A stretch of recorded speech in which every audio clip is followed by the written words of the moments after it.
திமுகவில் senior junior என்ற காட்டுத்தீயை ரஜினி பற்ற வைத்து விட்டதாக முன்னாள் அமைச்சர் ஆர்.பி. உதயகுமார் தெரிவித்துள்ளார்.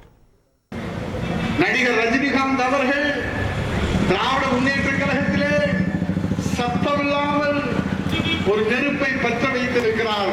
சீனியர் ஜூனியர் என்கிற அந்த பகை உணர்ச்சி.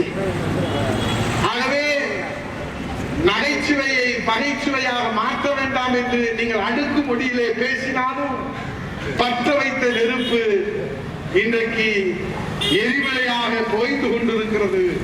வைரமுத்து இந்த மண்ணின் மைந்தர், அவரும் முயற்சி செய்திருக்கிறார், முதல்வரும் முயற்சி செய்திருக்கிறார், சம்பந்தப்பட்ட இருவர்களும் முயற்சி செய்திருக்கிறார்கள். ஆனால் காட்டுத்தீயை அவ்வளவு எளிதாக பற்ற வைத்த காட்டுத்தீயை அவ்வளவு எளிதாக அணைத்துவிட முடியாது என்பதற்காக அது பற்றி எரிந்து கொண்டிருக்கிறது.